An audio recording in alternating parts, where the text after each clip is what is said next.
Magandang araw. Meron po tayong sanyo. Mga bro, buksan na lang po natin kasi kanina nung pinlog ko siya, parang may amoy, nangangamoy sa loob. Buksan na lang po natin. Ayan na mga bro, nabuksan ko na siya. Siguro i-plug po natin para makita natin kung saan yung nangangamoy dyan. Plug natin, plug.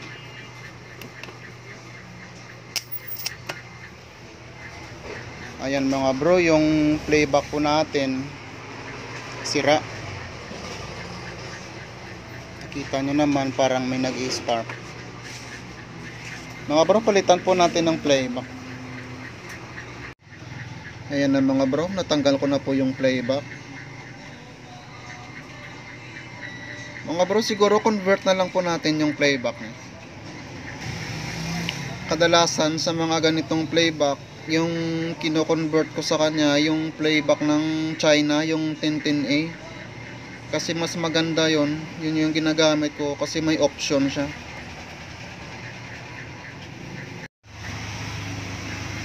Ayan na mga bro, sa pag-convert kasi ng playback, may mga procedure po tayong ginagawa. Kuhanan muna natin ng data, yung kanyang playback data ng sanyo. Yung sanyo kasi given na siya, meron na po siyang data. Kopyahin na lang po natin. Yan. Tapos ito naman po yung sa China board 1010A. Kuhanan din natin yung kanyang data. Ito option, collector, ito option, kanyang B+, option dito, option, ground, ito yung kanyang heater, ito yung kanyang EBL, ito yung kanyang 180 volt sa video. Kuhanin muna natin yung data mga bro. Yung sa sanyo kasi given na meron na, ito wala.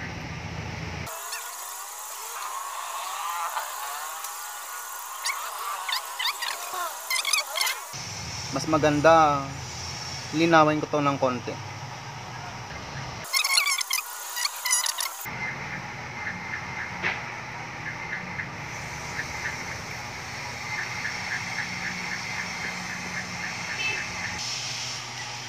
Ganito lang kasi yung pagko-convert. Yung ito, yung each out, papunta yan dyan. B+ natin, yun, punta yung B+ din dyan. Yung ground natin,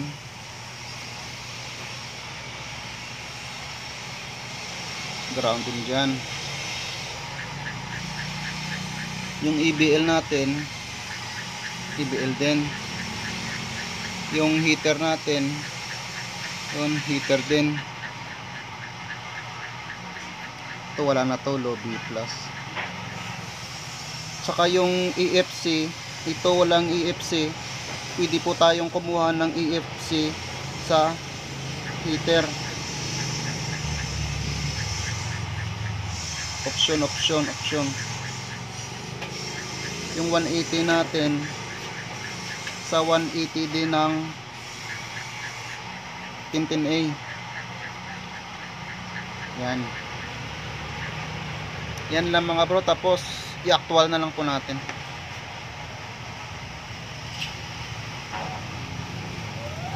Minsan kasi pag yung collector dito, pag nilagay mo dyan, minsan yung kanyang picture medyo hindi siya naka full screen, kaya may option tayo.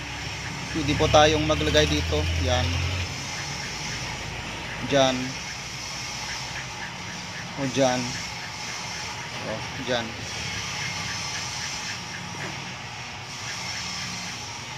Ayan na mga bro, i-actual na lang po natin.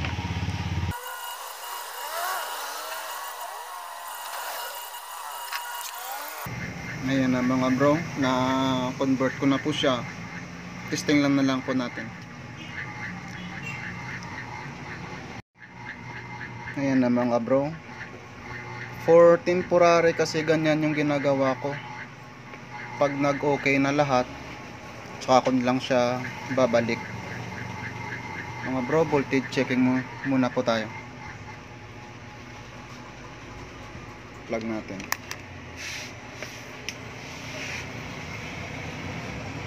B plus natin. Yan, 128. G2 natin. Yan, 300. 309. Yan na mga bro. Yan. Yung sa EFC nya, sa heater na lang ako kumuha.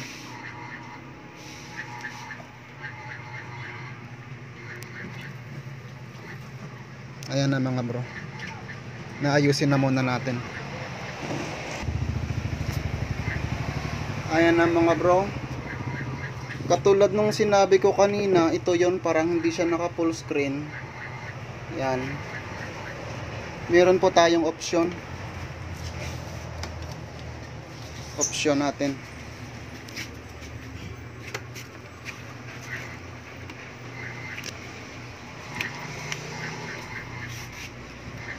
Ito po yung mga option natin. Meron po tayong 4 dito na option.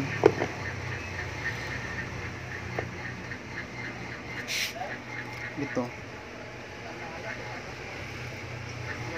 Option to. Option. Ito yung sa collector natin eh. Lipat na muna natin to. Ito. Dito. Pag hindi pa rin, dito na. Dito. Hanggang sa makuha natin yung kanyang lapad.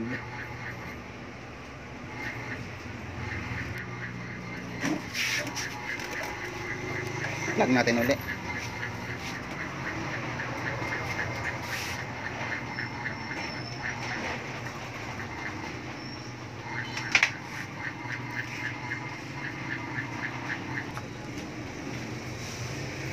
Ayan na mga bro, nakuha na po natin yung kanyang tamang lapad, kanyang width.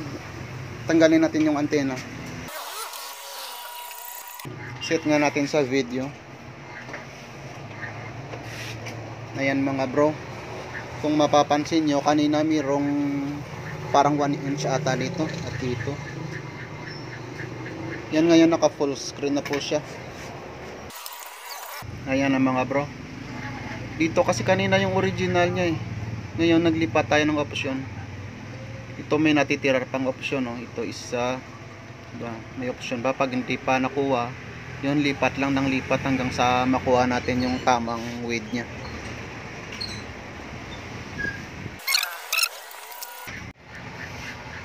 Ayan na mga bro. Yan lang po yung ginawa ko para hindi naman pangiting na nakasabit siya. Yan. Yan. Kasi kung nakasabit lang yan dyan, hindi maganda tingnan kasi.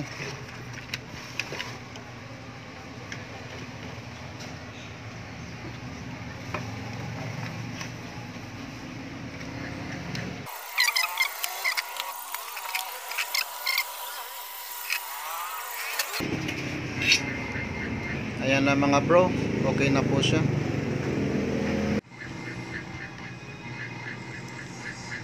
Mga bro, kung sakaling nagustuhan niyo po yung video ko, paki-like and share na lang po and subscribe sa channel ko. Bago po ako magtapos, salamat po sa inyong lahat.